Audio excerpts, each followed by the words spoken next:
Hello everyone, how's you all? Hope you all are doing well. So today we will discuss about 22nd of September's current affair. तो video में further move करने से पहले discuss करते हैं हम previous video में पूछे गए क्वेश्चंस के आंसर्स को। तो पहला क्वेश्चन क्या था हमारा, in which state Rouf is performed. Rouf एक डांस फॉर्म है, तो किस स्टेट के अंदर परफॉर्म की जाती है? जम्मू एंड कश्मीर के अंदर। सेकंड क्वेश्चन था, the national commission for women was setup in which year. किस ईयर के अंदर सेटअप की नेशनल कमीशन फॉर वुमेन? तो 1992 में जनवरी में इसको सेटअप किया गया। आज के क्वेश्चंस देखते हैं। आज के क्वेश्चंस क्या हैं? Who is the youngest grand master in 2022? तो आर प्रज्ञनंदा, अभिमन्यु, रुकेश या परिमार्जन, इन चारों में से आपको बताना है कि कौन थे यंगेस्ट ग्रैंड मास्टर। इसका आंसर आपको कमेंट सेक्शन में करना है। सेकंड क्वेश्चन क्या है, which is the largest civilization in the world? तो चाइना, इंडस या फिर मेसोपोटामियन, इजिप्ट, इन चारों में से आपको बताना है कौन सी सिविलाइजेशन सबसे बड़ी सिविलाइजेशन है पूरे वर्ल्ड में। दोनों के आंसर्स आपको कमेंट सेक्शन में करने हैं, दोनों क्वेश्चंस के आंसर। न्यूज़ पे मूव करने से पहले आज देखते हैं आज कौन सा दिन सेलिब्रेट होता है। तो सबको पता है आज गांधी जयंती है, काफ़ी लोगों की छुट्टी भी है इस दिन के लिए। तो हर साल 2 अक्टूबर को इसको मनाया जाता है। मोहनदास करमचंद गांधी की ये बर्थ एनिवर्सरी के तौर पर सेलिब्रेट किया जाता है, और ये बर्थ एनिवर्सरी इस बार है 154th बर्थ एनिवर्सरी। ठीक है, फादर ऑफ द नेशन कहा जाता है महात्मा गांधी को। ठीक है, और इस दिन का थीम क्या रहा है इस बार? 1 तारीख 1 घंटा 1 साथ, ये इस दिन का थीम है। ठीक है, और ये कब बॉर्न हुए थे मोहनदास करमचंद गांधी? 1869, पोरबंदर, गुजरात के अंदर। ठीक है, नेक्स्ट, आज गांधी जयंती तो मनाई जाती है, उनके साथ ही लाल बहादुर शास्त्री जयंती भी मनाई जाती है 22 अक्टूबर हर साल। ठीक है, ये भी इनके बर्थ एनिवर्सरी के तौर पर मनाया जाता है ये दिन।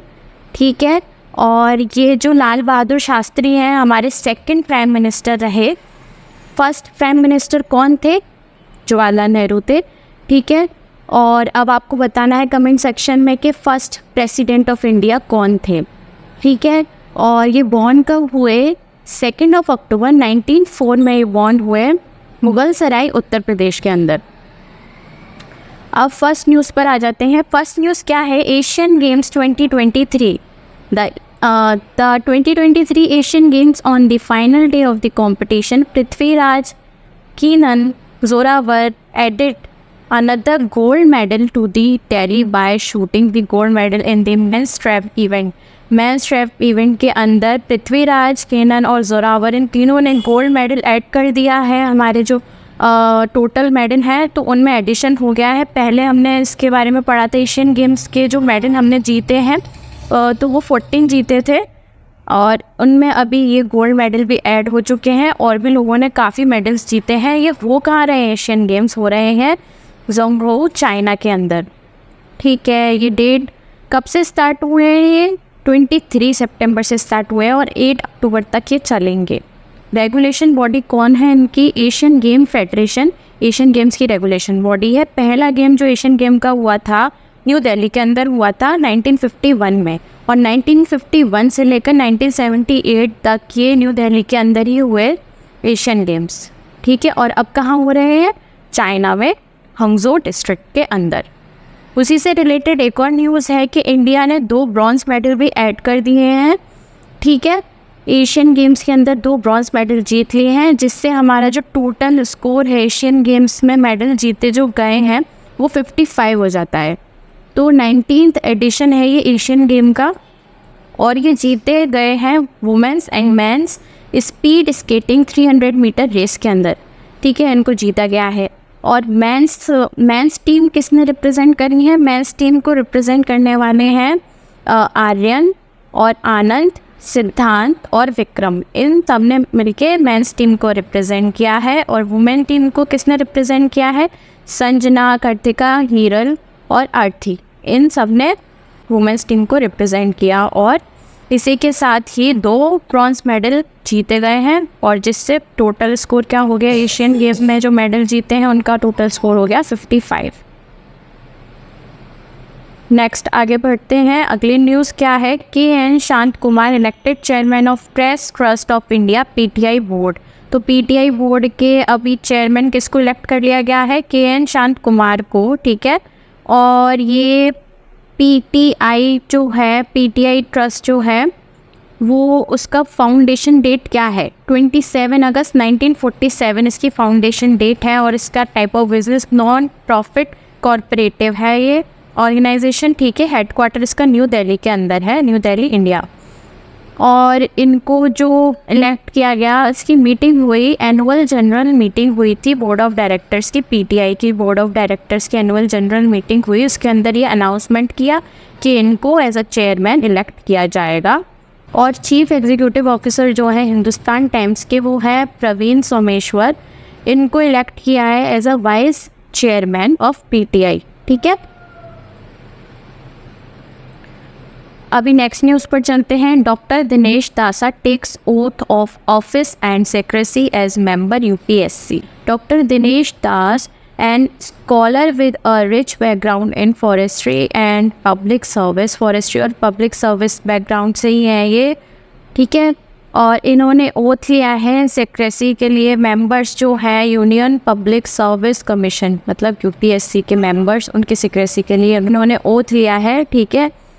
तो UPSC के चेयरमैन कौन है, पहले तो चेयरपर्सन है इनके मनोज सोनी, ठीक है। इसकी फाउंडेशन डेट क्या है, 1 अक्टूबर 1926, मतलब कल के दिन इसको फाउंड किया था 1926 में। हेडक्वार्टर है इसका न्यू दिल्ली के अंदर। और बस नेक्स्ट न्यूज़ पर चलते हैं। नेक्स्ट न्यूज़ क्या है, Marico's MD named as ASCI chairman. तो सुगाता गुप्ता जो है managing director and chief executive officer of Marico limited, इनको अपॉइंट कर लिया है as a chairman of advertising standard council of India, मतलब कि ASCI का इनको चेयरमैन इलेक्ट कर लिया है, अपॉइंट करा है, ठीक है। At the board meeting of the self regulatory body, board meeting हुई सेल्फ रेगुलेटरी बॉडी की, उसके अंदर इनको इलेक्ट करा गया as a chairman of advertising standard council of India. तो फाउंडेशन डेट क्या है, ASCI की फाउंडेशन डेट है 1985। सेक्टर कैसा है इसका, एडवर्टाइजिंग सेक्टर है। हेडक्वार्टर इसका मुंबई के अंदर है। नेक्स्ट न्यूज़ पर मूव करते हैं। नेक्स्ट न्यूज़ क्या है, 2023 शास्त्रा रामानुजन प्राइज़ जो मिला है वो मिला है रुगजन जंग को, ठीक है। और as an assistant professor at the university of California, California university के अंदर ही असिस्टेंट प्रोफेसर है, ठीक है, USA में। और इनको सिलेक्ट किया as the recipient of the prestigious 2023 Sastra Ramanujan price के लिए इनको सेलेक्ट किया गया। This award recognises remarkable contribution to the field of mathematics.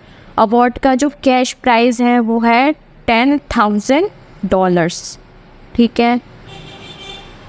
थोड़ा देखते हैं शास्त्रा रामानुजन प्राइज़ के बारे में। तो शास्त्रा रामानुजन प्राइज़ जो है वो फाउंड किया था Shanmugha art science technology and research academy ने। और ये हर साल दिया जाता है यंग मैथमेटिशियंस को जिन्होंने आउटस्टैंडिंग वर्क किया है ना, उनको ये अवार्ड से सम्मानित किया जाता है। नेक्स्ट अगली न्यूज़ पर मूव करते हैं। नेक्स्ट न्यूज़ क्या है, Delhi CM Arvind Kejriwal unveils 15-point winter action plan to combat air pollution. तो दिल्ली के CM अरविंद केजरीवाल ने अनवील किया है 15-point विंटर एक्शन प्लान, जिसका एम रहेगा और एड्रेस वो किस चीज़ को करेगा, एयर पोल्यूशन को नेशनल कैपिटल यानी कि दिल्ली के अंदर। ये इनिशिएटिव एक रिस्पॉन्स है किसके प्रति, to the pressing needs for cleaner air in the Delhi. Delhi के अंदर क्लीनर एयर लाने के लिए ये इनिशिएटिव लिया गया है, which has some improvement in air quality metrics. तो एयर क्वालिटी मैट्रिक्स के अंदर इम्प्रूवमेंट आएंगे इस इनिशिएटिव से, इसलिए इनिशिएटिव लिया गया है। अब आपको ये बताना है कि दिल्ली के गवर्नर कौन है, ठीक है, कमेंट सेक्शन में आपको लिखना है इसका आंसर। नेक्स्ट न्यूज़ पर चलते हैं। नेक्स्ट न्यूज़ क्या है, lieutenant general Raghu Srivastava as new BRO chief. Lieutenant general Raghu Srivastava को नया चीफ बना दिया गया है ब्रो का, ठीक है। तो ब्रो की फुल फॉर्म क्या है, बॉर्डर रोड ऑर्गेनाइजेशन। ठीक है, ये 28 डायरेक्टर जनरल हो गए हैं इसी के चलते। और उससे पहले कौन थे? उससे पहले इस पोस्ट पर थे लेफ्टिनेंट जनरल राजीव चौधरी। इस पोस्ट पर पहले ये थे, अभी वो रिटायर हो गए हैं और अभी इनको नया बनाया गया है चीफ, जो कि है रघु श्रीवासन, ब्रो के नए चीफ। तो ब्रो का फाउंडेशन डेट क्या है? 7 मई 1960। हेडक्वार्टर इसका न्यू दिल्ली में है। फाउंडर कौन थे इसके? जवाहरलाल नेहरू। नेक्स्ट अगली न्यूज़ पर चलते हैं। नेक्स्ट न्यूज़ है डेडलाइन टू रिटर्न और एक्सचेंज ₹2000 नोट्स एक्सटेंडेड। तो रिज़र्व बैंक ऑफ इंडिया ने एक्सटेंड कर दी है डेडलाइन रिटर्न और एक्सचेंज करने की 2000 रुपीज़ के नोट्स को, जो कि अब कर दिया है अक्टूबर 7 तक। उससे पहले जो डेडलाइन निकाली थी वो डेडलाइन निकाली थी RBI ने 30 सितंबर। ठीक है, अभी इसको 7 अक्टूबर तक कर दिया है एक्सटेंड। मई के अंदर ये अनाउंसमेंट करी थी RBI ने कि 2000 रुपये के जो नोट हैं वो बंद हो जाएंगे, वो सर्कुलेशन उनका बंद हो जाएगा। और बैंक को एडवाइस किया था कि इशू करना वो बंद कर दे 2000 रुपये के नोट। ठीक है, और डिमोनेटाइजेशन इंडिया के अंदर कितनी बार हो चुका है अभी तक? डिमोनेटाइजेशन 3 बार हो चुका है इंडिया के अंदर, जो कि 1946 में पहला हुआ था, फिर 1978 में, फिर 2016 का हुआ था। तो ये 3 बार डिमोनेटाइजेशन हो चुका है। तो यही थी आज की हमारी सारी न्यूज़। आई होप ये लेक्चर आपको इन्फॉर्मेटिव लगा होगा। और लेक्चर में शुरुआत में जो क्वेश्चंस पूछे गए हैं उनके आंसर्स आपको कमेंट सेक्शन में लिखने हैं। मिलते हैं हम कल अपनी ऐसी नई न्यूज़ के साथ। Thank you.